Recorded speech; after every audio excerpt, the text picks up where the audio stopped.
Right. So here we go. We'll start off with Bismillah ar-Rahman ar-Rahim with a Sufi story. The fox makes friends with a water buffalo. My love you, my children, my grandchildren, my grandsons and granddaughters. My love you. You are the family of God and truth. God created you with his soul, made you a part of his total history, and sent you to this world. You came from the kingdom of souls and the kingdom of God. That is your original home. You have been sent you have been sent to study in the university of this world. This is the school in which you must learn the entire story of God's creation. God divided this story into two parts: the sifat, which is the creation of God, and the sir, which is the mystery of God. God's mystery must be understood. It is our most important study. It is why God sent us to this world. My love you, my grandchildren. God also created the khair and the shar, the good and bad. These two aspects exist in everything: right and wrong, good and bad, forbidden and permitted, heaven and hell, man and animal. We must understand this most subtle secret. We have come to the school of this world to acquire this knowledge. For that, first we need faith in God, and second, we need wisdom. My love you, my grandchildren, I will tell you a story to illustrate this. Once there was a very, very fat water buffalo. A fox had been waiting a long time to eat this buffalo without success. The fox's mind churned constantly, but he could not find a way to catch the buffalo. How can I get this water buffalo? He thought. How can I catch this buffalo? Then an idea struck him. First of all, I will become friends with him. Once I have made friends with him, he will be vulnerable, and then I can jump on him and kill him. If I can only make friends with him, I will be able to jump on him and eat him. So the fox set out to make friends with the buffalo.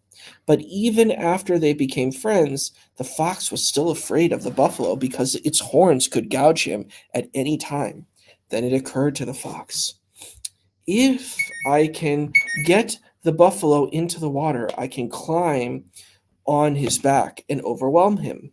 So he devised a plan to get the buffalo into the water. He spent all his time working on this plan. Now, the nature of the buffalo is to graze until it gets very hot and thirsty. Then it must find water. That is its nature. So one day the fox met the buffalo on its way to the water and asked, My brother, where are you going in such a hurry? I'm going to the lake to bathe. I'm really hot, exclaimed the buffalo. My brother, I am hot too. See, my tongue is all dried up, so I'm going to the lake too, replied the fox. Well, come along then, said the buffalo, and they went together to the lake. Here, jump on my back, and I will take you into the lake, said the buffalo. So the fox jumped up on its back, and the buffalo swam to the middle of the lake. Once the buffalo was wet, his back became all slimy, and the fox was having a hard time holding on. Now the fox was worrying. I did not work this out properly. My life is in danger because I can scarcely hold on. In a panic, he yelled to the buffalo, Oh, buffalo, turn around and take me back to the shore. If you don't, I will strangle you. The fox was pawing at the neck of the buffalo, trying to bite him, but the water kept getting into the fox's mouth. The buffalo asked, Why do you keep scratching me? It feels as if you're trying to bite me. My brother, don't you know how long I have been hoping to eat you? Said the fox. You are very fat and juicy, and today my desire is going to be fulfilled. I've waited a long time for this. Why do you think I became friends with you? Now my time has come. Do you really want to eat me? Said the water buffalo. Oh, yes, I adore your meat and blood. Why else would I have made friends with you? Very well, said the buffalo. and it dipped its whole body down underwater. The fox began to drown, floundering helplessly, and the buffalo gave it a good shove with its horns. Then the fox shouted, "My brother, help me! Everything I thought before this was wrong. I was wrong to think of eating you. Please help me." "Have you given up the thought of eating me? All right, then, climb up on my back," said the buffalo. But as soon as the fox was back on the top of the buffalo, it started to bite again. And the buffalo observed, "That quality does not seem to have left you. Even if I lose my life, I will never give up the idea of eating you," replied the fox. "I will always want to eat you." So once again, the buffalo dipped under the water, and once again, the fox repented, asking for help and pleading, "My brother, I won't do anything. Please help me, or I will die." This happened again for the third time, but still the buffalo decided to help the fox, and they headed to shore. As soon as they approached the shore and the fox's life was out of danger, he tightened his hold on the buffalo's necks and was really starting to hurt the buffalo. The buffalo lumbered on the shore, thinking, "This fox is really trying to eat me." And he lay down in the mud and rolled on top of the fox.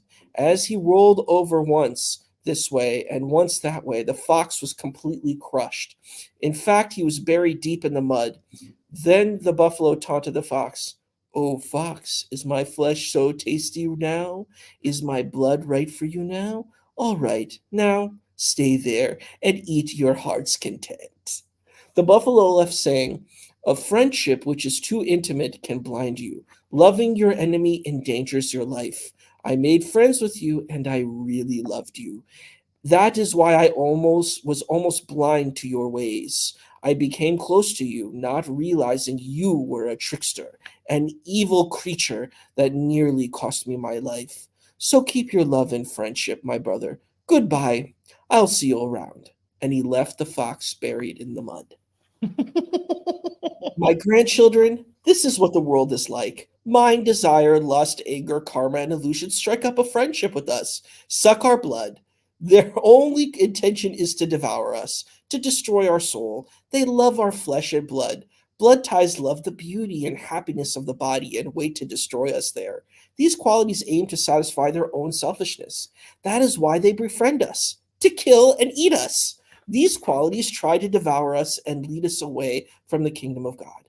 Then they try to trick us. They befriend us with the idea of destroying our souls. This is the friendship of an evil creature who is never going to be interested in developing our soul or our goodness, and who will never give us the happiness of God's kingdom. We live in the kingdom of God, but these qualities belong to the kingdom of hell. Heaven and hell can never live together in the same place, for God has discarded hell, but he has accepted and praised heaven. My grandchildren, these qualities will approach you three times. They will come first to destroy you between the ages of 15 and 25. They will attempt to destroy you for the second time between the ages of 25 and 45. They will mount your back in the ocean of illusion. They will try to grab you by the neck, eat your heart, and suck your life. If you do escape them and free yourself by submerging in the ocean, they will come again to destroy you between the ages 45 and 65. Then you must kill them before they kill you. You must roll over and crush them, saying, "You came to destroy me.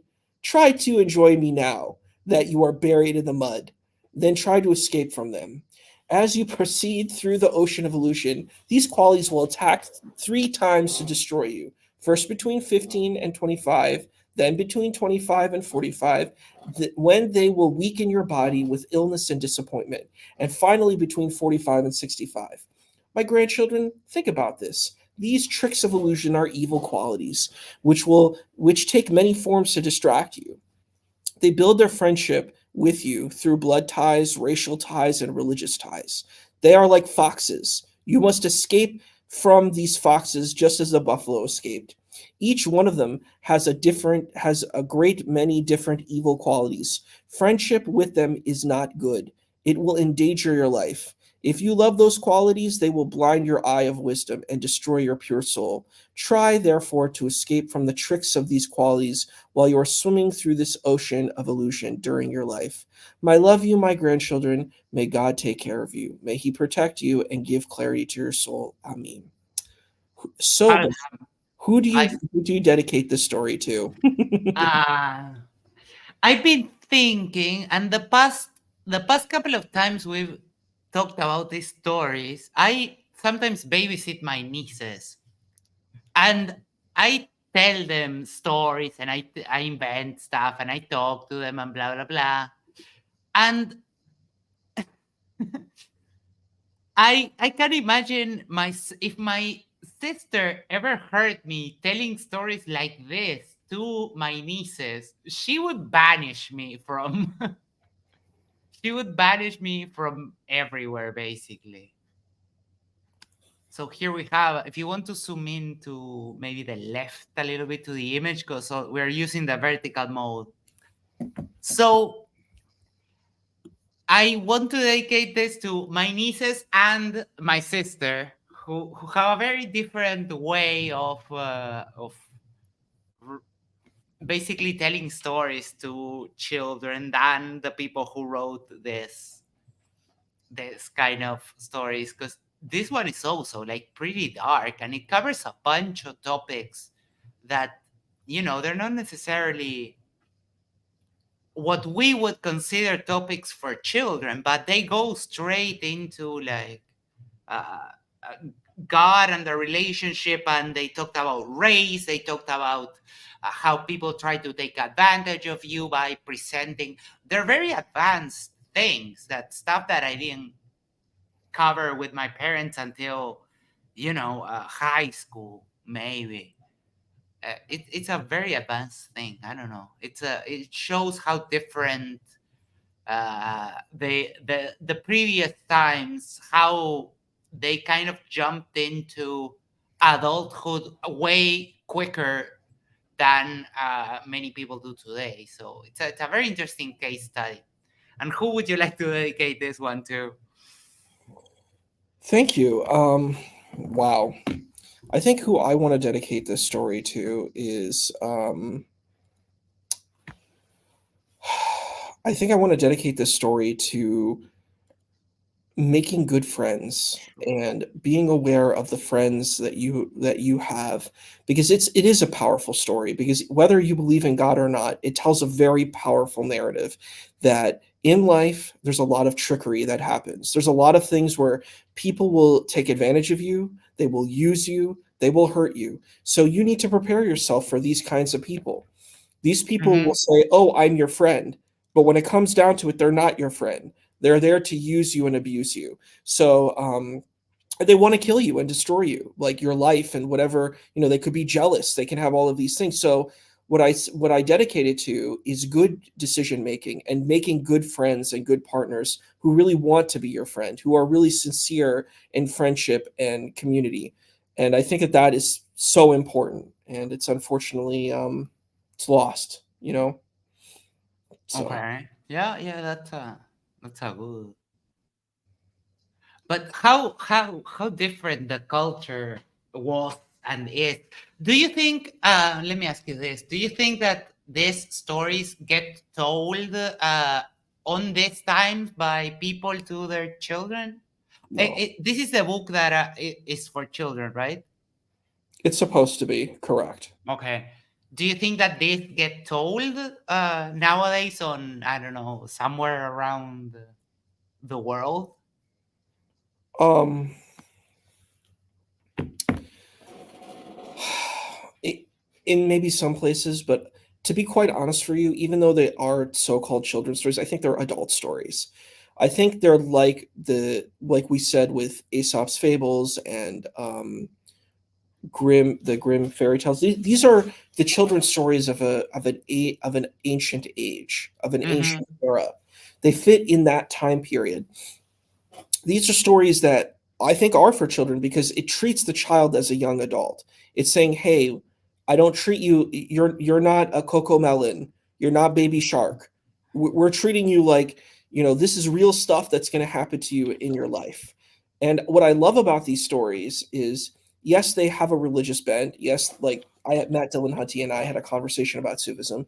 Yes, this stuff can be geared to people of religion, but you can also be geared to people who don't have religion, and it can be geared to people who are across the spectrum, because they tell important stories that I think are valid. Like all the stories we've read, you can take a wisdom point from it. I think every story that we've read, you could take a secular wisdom point, or just Yeah.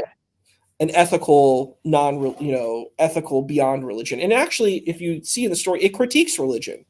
It says, hey, you have these people who talk about religion and try to seduce you with religion, but they want to destroy you with religion. It critiques religion also. It doesn't say, oh, religion, you just get a pass. And I think Hmm. that's an important conversation even nowadays, is that people think, oh, religion means you're a good person if you have religion. Instead of saying, hey, the religion can be used as a device of terror and torture and horror. And I like that. I like how in mysticism, it challenges these narratives of your traditional religious archetypes. And that's why religious folks attacked the mystics. They didn't like these mystics. They wanted to kill the mystics because the mystics challenged their power. You know, I Hmm. think of many different groups of like mystics, like the Baha'i mystics. They challenged the clerics of Iran and Persia, and they got in trouble for it, because when you challenge power, they want to destroy you, and that's the thing. So, um, you know, mystics like to challenge the conventional wisdom, which I think is a good thing. I like that. I think everything should be challenged. That's my position, and I think we should be open to it, and we shouldn't be afraid of it. If you're afraid of your narrative being challenged and your position being challenged, then you're just a house of cards, because in one moment your card gets pulled out and everything crumples down. So, yeah, that's I value that. Yeah, and we've seen it. I've always been an atheist, so I've never had to find that meaning in, but I like to find that extra meaning in anything I read, like the religious or the spiritual. But I can still read myths and stories and suspend my disbelief for just a moment and get the message, even though I don't necessarily agree with some of the underlying things that are said in a bunch of these stories, right? But you Yeah, can always work it to get something out of it. Sometimes it works better for me, sometimes it works a little bit less, let's say, but in the end it always works out. All exactly. And right. that's what I love about these stories, is that, and you may not, the whole thing may not be for you, but there's going to be a part every time one of these stories. There's going to be something for you. Yes. Uh, So what do we have another one? oh, we have tons. We have tons, and we have time. So, I this one is about God. It's called "The Boy Who Searched for God." Okay. Yeah, and I agree with what Aragorn said. You don't need to be religious to get these stories. That's what's so good about the teacher I've talked about him. His name's Baba Muhyiddin. He's from Sri Lanka, in Tamil Nadu, and he was this like ancient sage, and we're not even sure when exactly he was born, but he tells these kind of stories that you don't have to you don't have to take a certain narrative to get benefit from it. So that Hmm. I like. Like, unlike the 1000 Arabian Nights, it's very directed to a certain kind of group. It's not universal. It's very, very specific to that Arabian culture. These stories are not, which I like, you know. Okay, this one is called The Boy Who Searched for God. All right. Um, so here we go. My sons, my daughters, and my grandchildren. Let me tell you a story. You have seen people in this world worship God. You have seen them pray to God and meditate on God, have you not?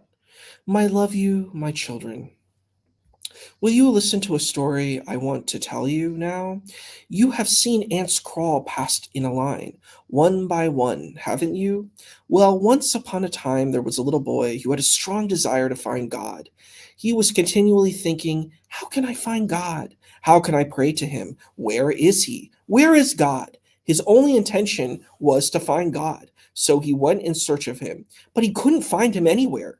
People told him of many ways to find God, but when the boy tried their methods, he still could not find God. He went to many gurus, but he could not find God in the ways they suggested. The gurus would point to trees, shrubs, vines, horses, donkeys, and other animals, saying that they were God.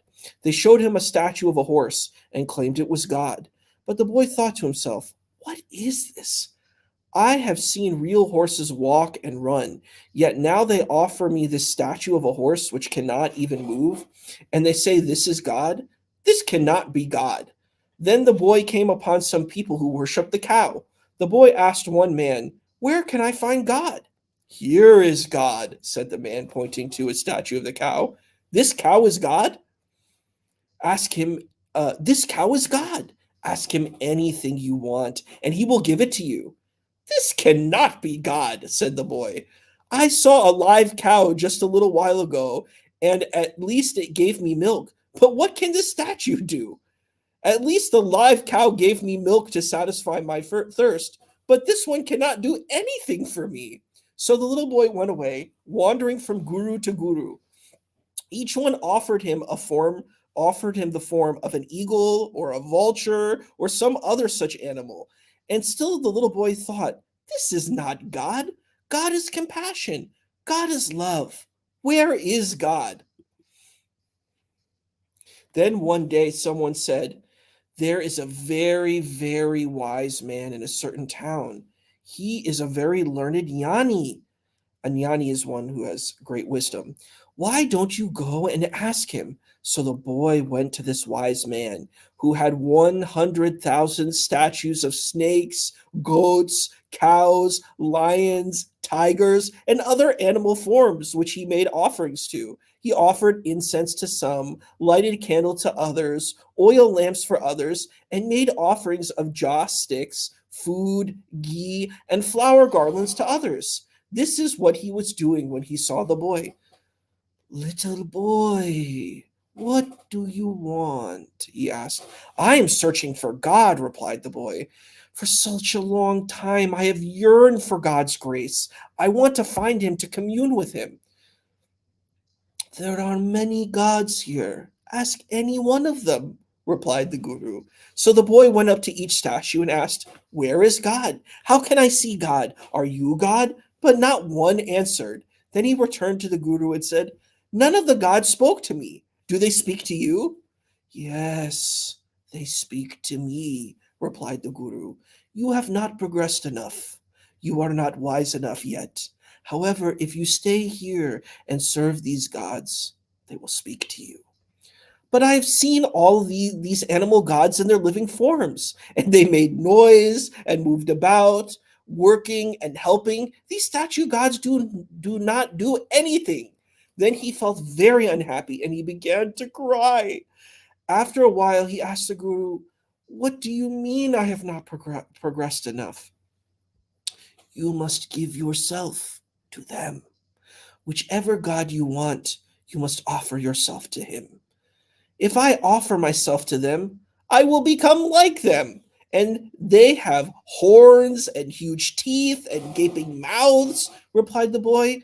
I am told that God made man the most exalted of his creations. How can an exalted being offer himself to these animals with horns and long teeth?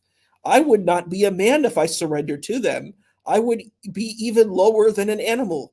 Guru, what are you talking about? How can I surrender to them? In the old days, people used to talk the way you are talking now, said the guru. But today we manufacture gods that help us.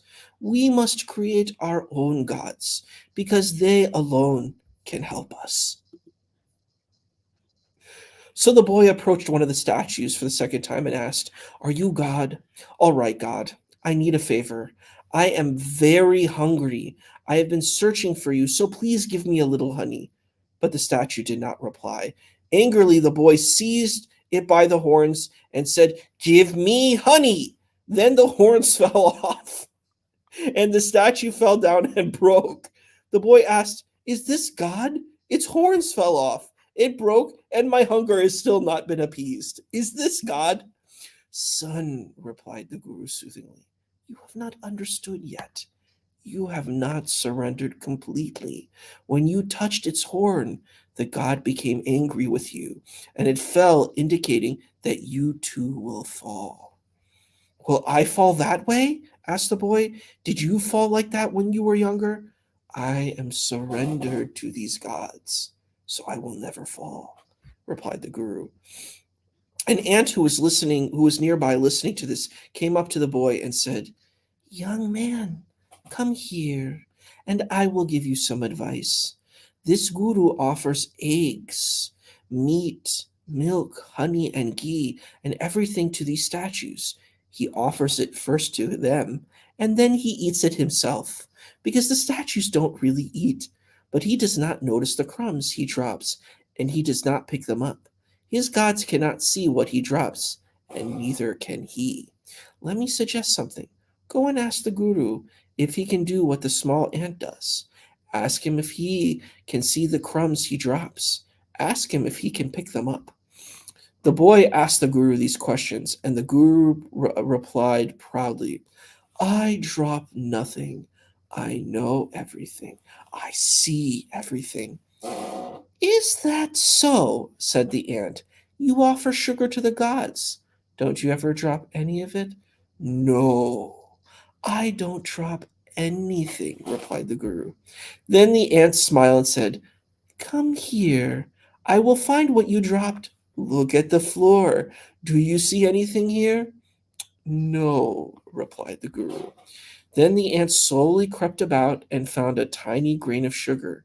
Do you see this grain of sugar, O Guru? Do you see this piece of sugar you dropped?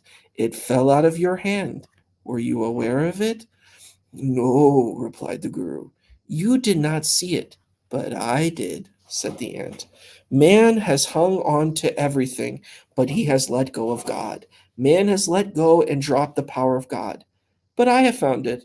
I am a tiny, tiny ant, but I know how to smell it and how to take it in. The Guru only knows his big statues. He does not know the power of God which he has lost. Little boy, these people have lost the power of God, which is the most powerful, tasty thing. Man has lost it, and today he worships animals. He has lost the sight of God, little boy. Learn to be like me. Become small and search for the power of man, for the power man has lost. If you do, you will find it. Don't sit in front of these statues, and do not keep them inside you either. Throw them away and discover what man has lost. If you search for God in any other way, you will be wasting your time. Do that. Learn to be small and humble. Search for what man has lost. That which man's mind, his desire, and his eyes cannot see is the power of God. That power is beyond man's thoughts and intentions. It is purity within purity, soul within soul. It is an overwhelming power which exists everywhere. That formless one is God. Go search for that power. Use your wisdom to find it. Observe how the ant family lives in peace and unity. When you search for that lost power, if you recognize all lives to be precious as your own, and if you see all people as one, if you search with that unity, you will find God. This is truth. This is God. For those with wisdom, you need wisdom. Search for someone with wisdom to show you God. Then you will understand that power which is within your soul, and you will understand yourself. That tiny ant explained all this to the boy, and then it went on its way. My grandchildren, we must try to do this in our own lives. We must not hold on to statues either inside or outside. We must not think the sun, the moon, and the stars are gods. Try to search for that power, that wealth, which is wisdom within wisdom, soul within soul. We have to crawl inside that wisdom, just as the ants search to find the grain of sugar. We have to see the power and taste it. Try this, my children. There is no point searching for God any other way. May God grant you this. May my grandchildren, my grandsons, and my granddaughters think about this and understand it. Amen. So, who do you dedicate this story to, Hermano? Ooh. This is a hard one because I don't. The only one I sympathize is the kid, because it kind of resonates with me, the whole thing of people telling me, okay, yeah, there's this thing and we believe it, and I never saw it, and the more that I grew up, the less I saw it. So I'm going to dedicate it to the kid and to the people that, even when maybe your parents tell you the same thing, they have the audacity to go against what authority people like your parents would tell you, stuff, like, and you go against that.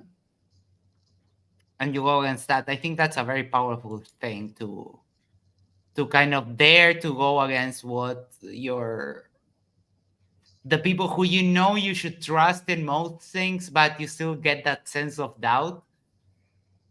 I think that's what resonates with me the most in this particular story. But the other thing I noticed, and I'm going to hand it over to you so you can give your dedication, is that when we talk about stories in, for example, the religious stories themselves, and also when we're talking about uh, stories that are tangential to the religious stories. For example, in this case, these are Sufi stories that they're not dealing with the scriptures themselves, but heavily rely on them, and it's kind of the mysticism has to do a lot with the scriptures themselves. The idea of repetition of a concept, I think that is quite fascinating. Like, for example, when a storybook repeats a name over and over and over, you know that it's kind of like a technique to have that get stuck in your head.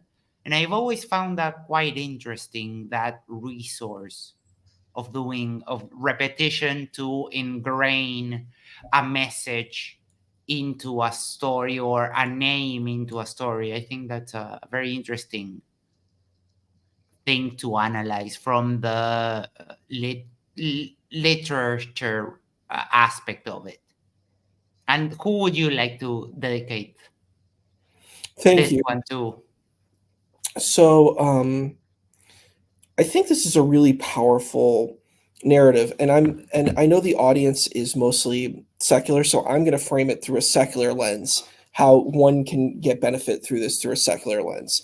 Um, so I'm going to dedicate the story to the boy as well, and partially to the aunt as well. The thing is, we in life are kind of indoctrinated. We're told what is true, and we're told to believe in things without any evidence, without any investigation, without even trying. And the whole plot of this story is this boy needs to go on a journey to find truth. That's what it's about. We can call it God, you can call it the universe, you can call it whatever you want. So for if you were taking an atheist framework and say, you know, the idea is I want to know what's true. I want to know what's I'm looking for truth in life. My goal is to find truth. Mhm. So you go to a lot of places and people are going to tell you what truth is, but you're going to be like, that's not true. There's a lot of reasons why this doesn't make sense. That's illogical. That's irrational. Why should I believe this? You want me to worship, animals, right? You want me to worship these animal statues? I see the animal out there. What is so impressive of this animal? You know what I mean? Why do I need this animal in my life? For example, the cow. The cow may have given me milk, but this cow statue is not going to do anything for me. It's just a statue. What is a statue going to do for me? And what you see with the ant is the ant challenges and said, be humble. Don't be arrogant like the guru who's like, I'm so big and I have all these statues. And you see that he's kind of running a sort of scam where what he's doing is I think of Peter Popov in a degree where Peter Popov played this game where he was like, look at me, I'm this great saint, I'm this great sage, and what he was doing was like kind of trickery. So it looks like you're feeding the gods and the gods are eating it, but it's not the gods eating it, it's people eating it.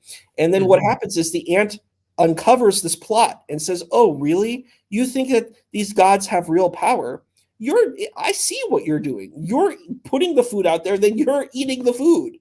And guess what? I have the evidence of it. Look at all these crumbs that were left behind." So that's the thing, the whole point. I think the moral of the story is go look for truth. Don't buy into what people tell you. Go find that truth for yourself. Go try to find real wisdom and have humility while doing it. So that's how I would relay this type of story to someone who's atheist or secular who may not believe in God, but then that is the story that they can take out of it for themselves. No, right? Aragorn said, I feel exactly the same growing up in a very Christian family. Still, I feel I'm missing something from the story. And he said this before you gave your explanation. So let me know if let us know if what Isa said made it clear. And Shifty says, this is true in regards to what you said Thank you. at the end. And Aragorn clears it up and says, that explanation by Isa helped. Thank you so much. So we could do another story if we want. Do we have like a short one? Because Short, I short. can't stay too long today. Yeah, it's like maybe it's like, let's see, I think 3 pages. Like it's not long. Okay. Give me just 1 second. Yeah, because we're not even at 10 yet. We're just at 9:43. So just give me 1 second. Okay.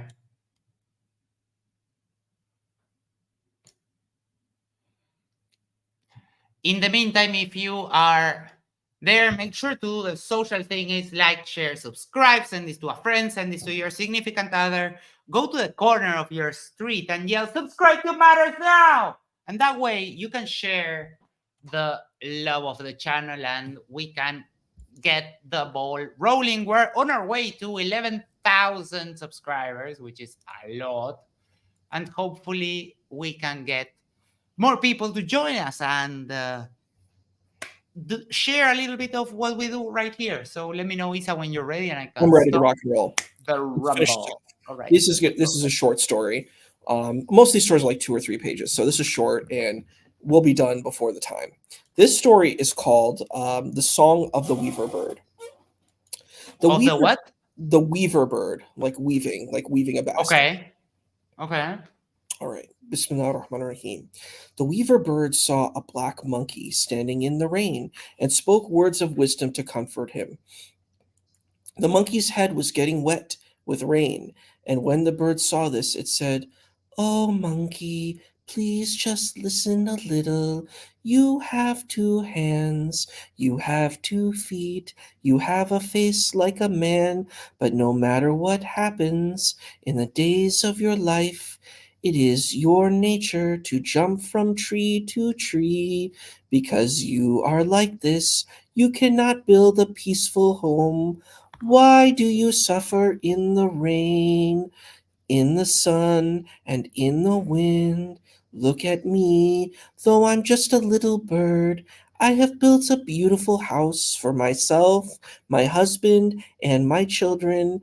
I have found food for my family and live with them in harmony. Do you not know how to keep yourself safe from the rain and the sun and the wind? Have you no wisdom, O monkey? You have hands and feet and a mouth, but you have not built a house of peace. Though I have no hands, I have built a house with my beak, and in my house I have put a lightning bug for a lamp, so I can feed my children at night. Can you not see this, oh monkey? But as soon as the rain stopped, the monkey jumped into the tree and tore apart the nest, destroying the children of the little bird. Oh my. Why do we, every couple of stories we have like a gruesome murder? Look at this. Here's the picture. I have the picture up here so you can see it. Oh my Look, god. look, the monkey has a face of a man. Do you see that the monkey has a face of a man? Uh-oh, there's no evolution, remember? The monkey has the face of a man. The weaver bird saw a black monkey standing in the rain and spoke words of wisdom to comfort him. So there's our monkey and there's our bird. What beautiful words of comfort. Hmm. I don't know. The mother bird trembled and cried, fluttering on the ground, and when the father bird rushed to see what had happened, the mother bird told him the story. Then the father bird told her, "If you try to teach ignorant people, you will have to lose your house, and danger will come to your life. Oh, bird, you are my wife, but look at the danger that came because you gave advice to an ignorant being. Our children were killed, and our family is gone." This is what the father bird said to his wife. Oh man, see the state in your own life and remember that if you try to advise ignorant people, it will be dangerous for you. If you show love to those without a heart, or if you teach them the grace of God, if you explain life's happiness to those tangled up in religion and race, to those gripped by arrogance, karma, and maya, by tarahan, singhan, and suran, to those who have qualities of lust, of hatred, anger and greed, of miserliness, fanaticism, and envy, to those who are ignorant and possessed with lust, with intoxicants, falsehood, murder, and theft. Though you try to advise those with hearts full of evil, those with anger, impatience, and hastiness, those with egoism of I, those who have selfishness, envy, and jealousy, wisdom will not enter the lives of such people. Life will be forever dark for those who believe in a life without peace. They will wander around this world subject to rain, gale, and sun. And if you try to teach them wisdom, this will be your fate. Your whole family will be brought to ruin. Oh man, realize this. When those whose hearts are melting, when those who seek God's love and grace come along searching and tired, teach them wisdom. Oh, feed them with wisdom, and the benefit of clarity will come, and what benefits them will benefit you. But if you speak without understanding, your body and your life will be in danger. You will always be in danger. Oh man, realize this before you teach. Oh man, do not throw a stone at a rock. The stone will ricochet back at you. And do not try to teach wisdom to those with hearts of stone, to those with arrogance. It will come back at you as a deadly weapon, and it will surely kill you. Oh man, if you have wisdom, realize this. Do not throw your knife where it will not sink in. If it penetrates, you will not be in danger. But if it bounces back, it will kill you. It is like this when teaching wisdom. If someone is searching with a melting heart, then your words will go inside. But if his thoughts are evil, his qualities will become weapons of evil, and they will come to attack you. Oh, think of this with wisdom. Oh man, oh, do not give sugar to a donkey. A donkey does not know its sweetness. A donkey will trample sugar cane. Oh, do not throw pearls before swine. Swine will trample them. They do not know the value of pearls. Oh, do not place gems before chickens. Chickens only like worms and insects. They will push the gems away with their feet. Like that, before those who hang on to worldly desire, those who like physical happiness, those who are connected to sin and karma. Oh, do not put a pearl of wisdom, a pearl of God's grace before them. Oh, do not place that undiminishing, imperishable wealth before them. They will not know its value, and that will bring you danger. Oh man, understand this. Your wisdom must be clear before you preach wisdom. Understand a man's heart before you speak. Understand his qualities and then befriend him. Understand his actions before you accept him as a companion. If you do not, it will bring you great danger. Oh man, be aware of this in your life. Amin. So, brother, hermano, who do you dedicate this story to? Ah, this one is it's hard because I understand the warning against people that have jealousy and malice, but the problem is that, at least from what I see, if you don't teach those people, then if you don't take your time, if you don't like humble yourself and try to humble them by teaching them, how are they going to learn? Right? So I do understand the wording of the story.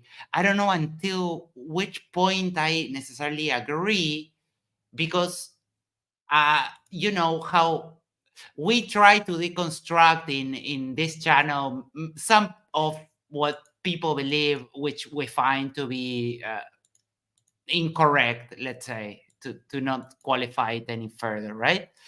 uh, and we don't incur many risks here, but to the point that I agree with the story is that yes, if you bring someone who is a thief into your house to try to teach them, you are exposing yourself. But if no one does that, then that person has no chance to learn at all. So I think I will dedicate this story to the people who, even though they know the risks, they're willing to take the risk to make the world a little better place and put their grain of sand towards improving things. And you, who would you like to dedicate this one to? We have Hussein, a good friend, in the audience. Yes. Assalamu alaikum. Thank you for coming. I want to say that I dedicate it to actually the father bird, because I think we need to have wisdom in what we're doing. Because it is true, like if you go and you try to give wisdom and understanding to people and they don't receive it, it gets thrown back at you, and it gets attacked, and you get attacked, and you get hurt. And it's important to have humility and to make yourself small, because that's how you escape. When there's a lightning storm, like there's a great Taoist teaching that talks about the tree and the willow, and it says, "Be like the willow."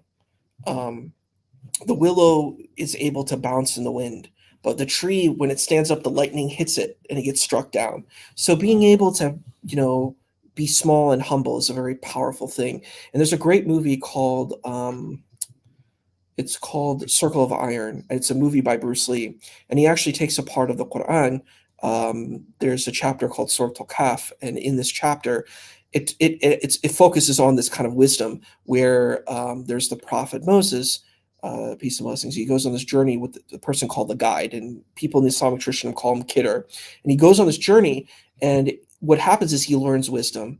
Because the thing is, he keeps questioning things, but then he ultimately finds out that wisdom isn't exactly what you think. So Mm-hmm. that's a really important situation. All right.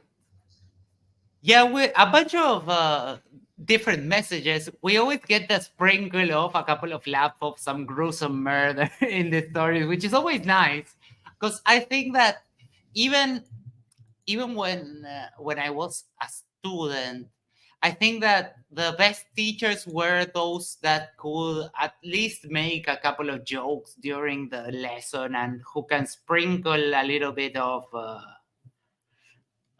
seasoning into the education and that kind of stuff. I think that the channels I love the most are the ones that have, for example, that say the news, but they tell them with humor.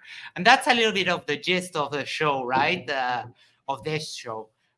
Getting a message out and maybe going over history, going over a myth and this and that, but always do it through the lens of humor. Because if we can't laugh at some stuff, life becomes bad, like, be boring really fast. And I think taking everything too seriously, it is counterproductive, because at the end of the day, no one is walking out of this life alive.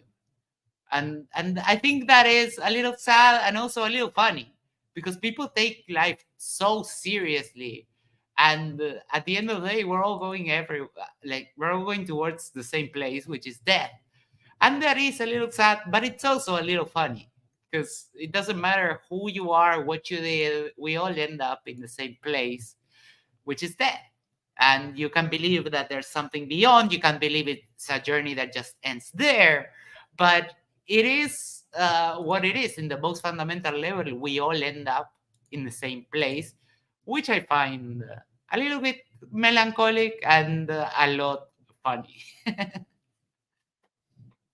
Do you have anything else before we wrap it up for tonight? And I think we're going to forward. Let me see. I think we're going to redirect to MC Toon, who was having a conversation with a flat earther from a channel called Kingdom in Context. So yeah, we're going to forward them over to MC Toon's channel, friend of the show. Oh, Hussein, no, life is not too serious.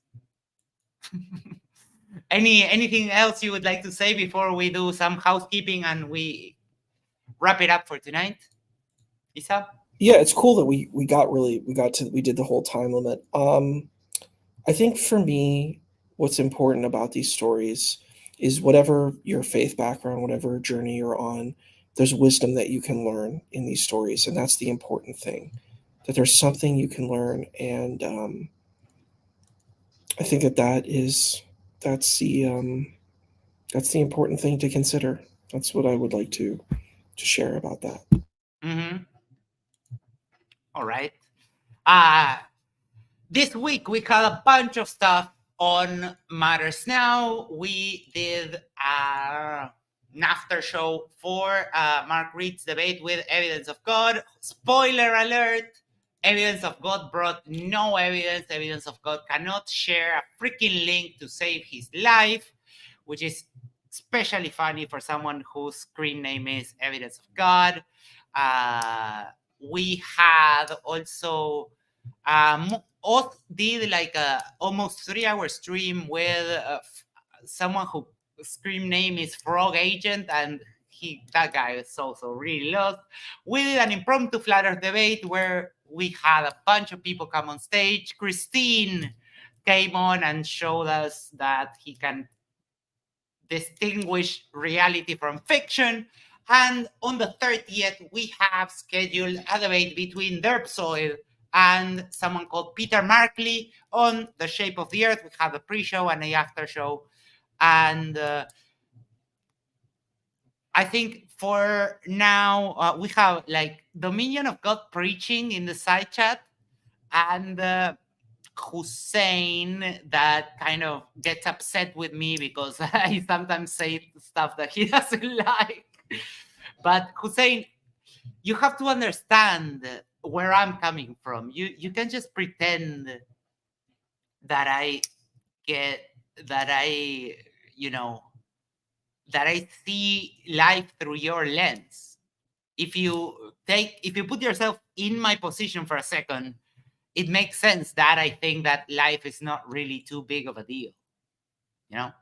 But anyway, Hussein, we're wanting to do a debate with Isa on. Remember that I challenged you a while back on the topic of drug like legalization or decriminalization. We want to do that. So if you want to take that debate, and also if you have a partner that could hold the same position as you, which is obviously no.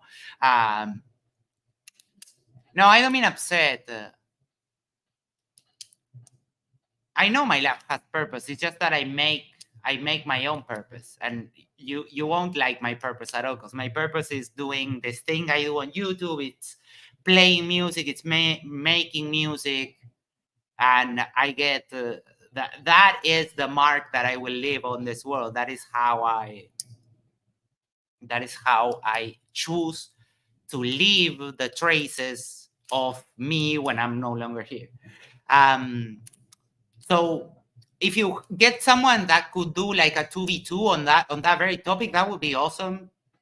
And we can get working on that, because we're kind of a little bit bored with the debates on MDD. It's always the same thing. It's always the same topics. And I think that one in particular, it's something relevant. It's something that people would be interested in.